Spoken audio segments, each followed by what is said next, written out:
Chapter 2. Battling the Storm. Nature doesn't bargain, and it didn't wait for them to be ready. The rain began as a whisper, a rhythmic drumming against the woven palm fronds that lulled the island into a deceptive peace. Inside the hut, the air hung heavy and humid, smelling of damp earth and the faint, briny scent of the ocean. George lay suspended in his hammock, the rough fabric digging into his shoulders, listening to the world outside. He wasn't asleep. He was drifting in that gray space between exhaustion and alertness, his mind replaying the image of Lana's face in the flickering candlelight. For 4 months, the only sound in this hut had been his own breathing. Now, the soft, irregular rhythm of another person's breath drifted from the makeshift bed across the room. It was a grounding sound, yet it set his nerves on edge. He felt a fierce, terrifying protectiveness swell in his chest, a feeling he hadn't possessed since the crash. Then, the whisper turned into a roar. It didn't happen gradually. It was as if the sky had suddenly been torn open. A concussive crack of thunder shook the ground beneath the hut, vibrating up the wooden posts and into George's spine. The hammock swayed violently. George sat up, swinging his legs out and planting his bare feet on the cool, sandy floor. Lana. A flash of lightning bleached the world white, cutting through the gaps in the walls. For a split second, the hut was illuminated in stark, high-contrast monochrome. George saw Lana sitting bolt upright on the bed of palm fronds, her eyes wide, her hands gripping the edges of the rough blanket. "I'm here," she said, her voice trembling but audible over the rising wind. "It's just a squall," George said, trying to pitch his voice to a calm, steady timbre. "It'll pass." But the island had other plans. Wind slammed into the side of the shelter with the force of a physical blow. The entire structure groaned, the wood creaking in protest. The roof, a massive, reinforced cargo liner scavenged from the plane's hold, snapped in the wind with the heavy, percussive thud of stressed canvas fighting to hold its ground. Rip. The sound was unmistakable. A tie-down had failed. George looked up. In the darkness, he could see the corner of the roof flapping wildly, letting in sheets of torrential rain. The water wasn't dripping, it was pouring, cold and violent, soaking the center of the hut in seconds. The main line gave way. George shouted, abandoning his calm facade. He was already moving, scrambling toward the entrance. If the wind gets under that sail, it'll rip the whole roof off. Lana was on her feet instantly. "What do we do?" "I have to go out there and secure it," George yelled over a fresh peal of thunder. He grabbed a heavy piece of driftwood he used as a mallet. "Stay here. Try to keep the supplies dry." "No." Lana's refusal was sharp, cutting through the noise. She was already at his side, her hair plastered to her face by the spray coming through the door. "You can't hold that sail down alone. Not in this wind." "I'm coming with you." George hesitated, looking at her. She was favoring her injured leg, her silhouette slight against the raging backdrop of the storm.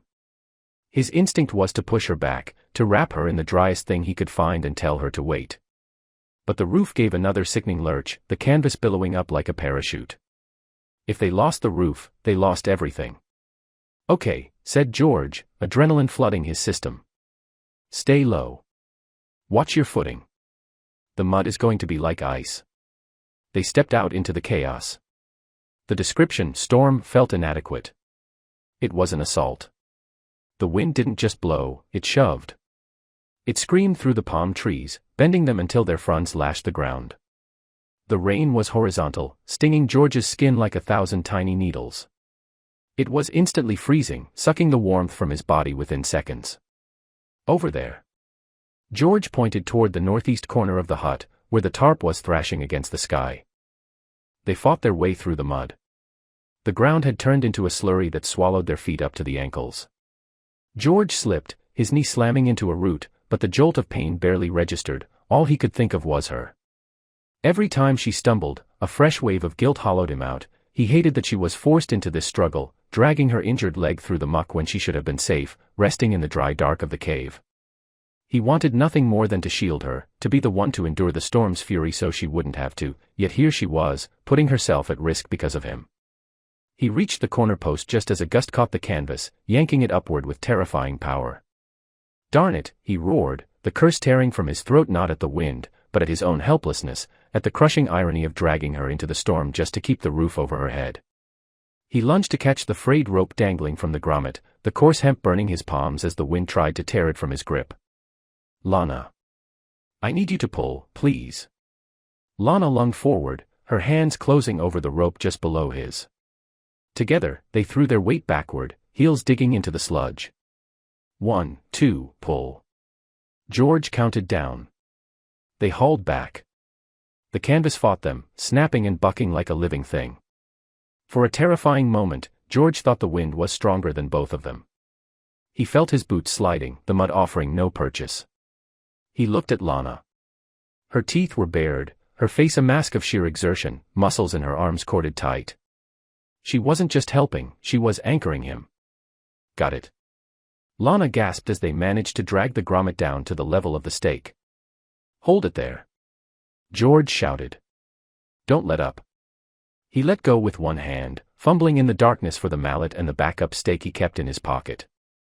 Lana took his full weight, a grunt of effort escaping her lips. The wind sensed the weakness and redoubled its fury, howling around the eaves of the hut. Lana's hands were slipping. The rope was wet, slick with rain and algae. The pain in her ankle flared, a hot poker driving up her leg, but she locked her knee, refusing to buckle. The storm's deafening roar, the biting cold, and the crushing isolation of the dark seemed to strike Lana with the force of a physical blow. She stumbled, her breath hitching as she looked toward the rock face where she had spent that agonizing night 2 months ago, the night her own lean-to had collapsed under a falling tree, leaving her pinned in the deluge for 6 hours. The memory was etched into her posture. She gripped her injured leg, her jaw set tight against the phantom pain, her eyes wide as she scanned the chaos. She looked up, searching through the sheets of rain. George was on his knees in the mud, hammering a stake with a ferocity that bordered on violence. He looked wild, his hair plastered to his skull, his shirt torn, and water streaming down his face. He wasn't crying out, he was simply fighting, his every movement a desperate, calculated strike against the storm. "Almost there." George yelled, bringing the mallet down one last time. The stake bit deep into the root system. "Okay. Slack." Lana released the tension. The rope held. The tarp snapped tight against the roofline, but it didn't lift. "We got it." Lana shouted, her voice thin in the wind. "Not yet." George grabbed her arm, pulling her toward the south side. "The other side is loose. If the wind shifts, it'll catch the underside." They scrambled around the perimeter of the hut. The rain was intensifying, turning the world into a blur of gray and black. As they rounded the corner, a loose palm frond, heavy with water, swung down and struck George across the chest, knocking the wind out of him. He staggered back, slipping in the mud. "George." Lana reached out, grabbing his shirt to steady him. The shock of her hand, a sudden, desperate anchor in the chaos, burned through the layer of his saturated shirt, grounding him more effectively than any root or stone. Even through the adrenaline and the panic, the contact felt like a jolt of clarity. It was a reminder of exactly what he was trying to protect, the weight of her fingers against his ribs serving as a silent, terrifying tally of his responsibility. Every instinct he had screamed at him to pull her back, to shove her toward the safety of the trees, but her grip was firm, refusing to let him sink. "I'm okay," he wheezed, the words forced out as he shoved the cold dread aside. He wiped the mud from his eyes, his gaze locking onto hers for a fraction of a second, searching for the strength he knew he didn't deserve to find there. "Get the south line." This time, the struggle was different. The rope hadn't snapped, the stake had been pulled clean out of the ground. The soil here was too sandy, too loose to hold against the gale. "It won't hold." Lana yelled, trying to jam the stake back in, only to feel it wobble uselessly. "The ground is soup." George looked around frantically. His eyes landed on a heavy, waterlogged log near the fire pit. The log. "We have to tie it to the log." They rushed to the heavy driftwood trunk. It was massive, soaked, and slippery. George got his hands under one end. "Lift on 3. 1, 2, 3. They heaved. The wood was dead weight, scraping against their shins. They dragged it foot by agonizing foot toward the hut wall. George could hear Lana's breath coming in sharp, ragged gasps. He knew her leg must be screaming. "Lana, stop," he yelled, the guilt piercing him. "I can drag it the rest of the way." "Just tie the line," she shouted back, refusing to let go. "Tie it." She dropped her end on top of the loose rope, pinning it. George scrambled to knot the line around the trunk, his fingers numb and clumsy with the cold. He fumbled the knot, cursing. "Here," Lana pushed his hands aside. Her smaller fingers worked deftly, even in the cold, tying a double figure-8 knot in seconds. Done. They stepped back. The heavy log acted as an anchor. The roof shuddered under a massive gust, but the line held fast. "Is that it?" Lana asked, wiping hair from her eyes. "That's it," George said, his chest heaving. "Get inside. Now." They stumbled back into the hut, George wrestling the makeshift door shut and jamming the crossbar into place. The sudden drop in noise was disorienting. Outside, the storm still raged, but inside, the roar was muffled to a dull thrum. The darkness was absolute until George fumbled for the flint and steel. It took 3 tries, his hand shaking violently, before a spark caught the dry tinder in the lantern. A soft, orange glow bloomed, pushing back the shadows. They stood in the center of the small room, dripping wet. A puddle was forming at their feet, turning the sand to mud. Lana was shivering uncontrollably. Her teeth chattered, a sharp clack-clack-clack sound in the quiet. Her arms were wrapped tightly around her chest, her knuckles white. George looked at her, and the reality of what they had just done washed over him. The adrenaline was fading, leaving behind a bone-deep chill. He saw the blue tint to her lips, the way her wet clothes clung to her shivering frame. "You're freezing," George said. His voice was rough, stripped of any pretense. "So are you," Lana stammered. "We need to get dry. If we stay in these clothes, we'll get hypothermia." He moved to his supply shelf, grabbing the only dry fabric he had, a coarse woolen blanket salvaged from the cargo hold and a spare, oversized flannel shirt. He handed them to her. "Take these. Get out of those wet things. I'll turn around." He turned his back to her, facing the wall. He heard the wet slap of wet denim hitting the floor, the rustle of fabric. He stripped off his own soaked shirt, using a rough towel to scrub the freezing water from his skin. The friction burned, but it brought the blood back to the surface. "Okay," Lana said softly. George turned around. Lana was wrapped in the wool blanket, the oversized flannel shirt peeking out from underneath. She was sitting on the edge of the bed, her knees pulled up to her chest, still shivering. She looked small, vulnerable, but her eyes were bright, alive with a strange intensity. George sat down on a wooden crate opposite her, pulling a separate, thinner sheet around his shoulders. The space between them felt charged, the air thick with the humidity of the storm and the heat of their exertion. "Are you okay?" George asked, his gaze dropping to her ankle. "Your leg." "It hurts," she admitted, wincing as she shifted, "but it's better than it was." She looked up at the ceiling, watching the reinforced canvas ripple under the assault of the wind. It held. She let out a long, shaky breath, her posture softening just enough to show the relief. "Thank you for getting out there. I know how bad it was." George didn't look at her, though his expression eased from a grimace to something more weary. He stared at his mud-caked knuckles, his jaw tight. "The roof is still a gamble," he said, his voice quieter, though still firm. "The wind shifts once, and those stakes could still pull. This isn't over yet."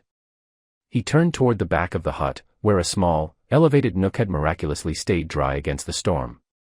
He reached up, pulling down a clean, rolled strip of cloth. "Here," he said, his voice dropping to a gentle, steady tone as he handed it to her. "It managed to keep dry in the back, it should be a lot more comfortable than that wet one. Go ahead and change it, Lana. You've been through enough, you don't need the risk of an infection on top of everything else." Lana took the cloth, offering him a polite, steady look. "Thank you, George. I appreciate that." She began to carefully unwrap the wet material, her movements efficient and quiet. George stood up and walked to the wall to check the tension on the main line, moving with a bit less of the frantic edge he'd had moments before. "You need to rest. You've had one crazy night." "I can take a shift," she offered, her voice steady and polite. "I'm not ready to sleep just yet." "No," George said, though he softened the refusal with a brief look toward her. I'm staying up. I need to make sure the anchor holds. I'll keep watch until dawn, and you'll be better off if you get some sleep now. Lana hesitated, then gave him a courteous, slight nod. She realized he wouldn't be swayed, and she didn't push. All right. Thank you, George. George retreated to the corner, his eyes fixed on the straining rope. He wasn't interested in the drama of the storm anymore, he was focused on the cold, hard math of their survival.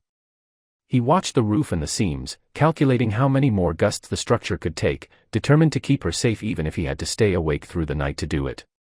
Good night, George, she murmured from under the blanket. Go to sleep, Lana, he replied, his tone softening until it was barely audible over the wind. Rest easy, I'm not going anywhere. I'll be right here. George stayed awake, listening to the wind howl. He watched the rise and fall of her breathing, the way the blanket moved with her. He realized then that the stakes had changed. Yesterday, survival was about keeping himself alive. Tonight, looking at the woman sleeping in his shirt, he knew that simply surviving wasn't enough anymore. He had to keep her safe. And for the first time in 4 months, George felt something more dangerous than fear. He felt like he had something to lose.